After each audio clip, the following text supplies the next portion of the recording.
龙溪、多代古镇、街子古镇、平乐、拜水都江堰、问到青城山。进来一个你叫 Wombat， 是熊，可以去骑个马，去逛山，然后也可以自己去爬山，你还能过当地的火把节啊。它已经是2300年，至今仍然在发挥作用。地铁跟高铁站结合在一起，或者跟机场结合在一起。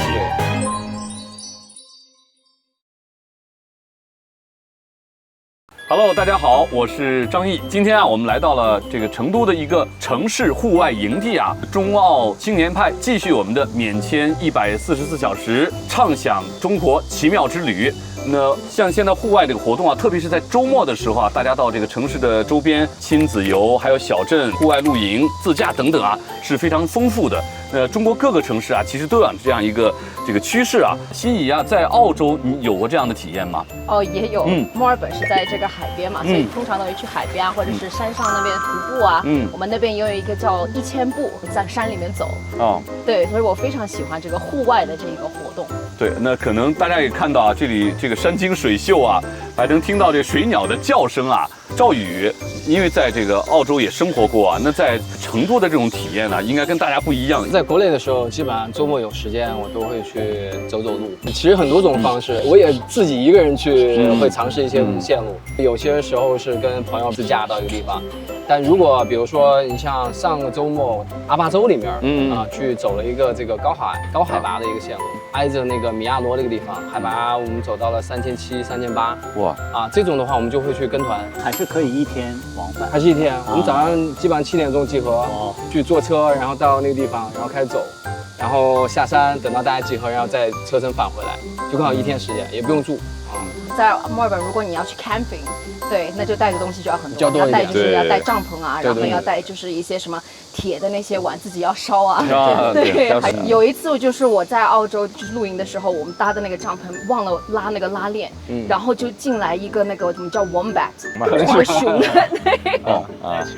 对，然后我一醒来，哇，吓一跳！我说什么东西圆滚滚的一个东西啊，在中国的话就很方便，就譬如说我们可能去了四姑娘山，那边整体的环境也很好，你也可以去骑个马，去逛山，然后也可以自己去爬山，然后整体的这个风景看过去非常非常的漂亮。特别是你在四川的话，你看你既能过这个。咱们的春节啊、中秋节，你还能过当地的火把节啊！我听说好多这个彝族地区这个火把节，前不久刚刚过完啊，离这个成都其实距离都不远。除了成都之外，中国很多城市啊，那不断的火爆起来的都是这种周边游、自驾游和这种周末的这种出行，有家庭出游的，也有年轻人这个3、5成群结伴去出游的。王航老师呢，你是水利方面的专家啊，那这个麓湖，它是一个人工湖是吗？对，专门给我们市民来休闲娱乐。对，我看到草坪上有这个小鹿在奔跑，而且还有很多的游客跟他们在互动啊。对，这些散养的鹿都很亲切啊。对，其实我们可以看到这个水质都非常好，我们日常生活中不会特别的注意这一点，但是现在我们其实把这个水环境的事情提的这个非常的高，城市里的水系的水质都有一个非常好的保障。这也是绿水青山，就是金山银山的一个体现啊。对，中国的生态环境呢是越来越好，而且呢在不断的这个加强这方面的建设。周末休闲的一个方式就是周边的那种什么古镇游啊，成都周边有特别多的古镇啊，黄龙溪洛带古镇街子古镇对平乐、拜水都江堰、问到青城山青城山是。我小时候看《西游记》，在青城山那边拍的是吧？新白娘子，新白娘子传奇的白娘子，这也拍过啊。对，所以比如我们外地的，比如朋友过来，我们必去的就是都江堰、青城山。对，我可能带着不同的朋友去都江堰，已经去过。没有10次，也是7、8次了，也听了很多版本的讲解。我有一个梦想，就是等我退休之后，就去这个都江堰做义务讲解。对，很棒。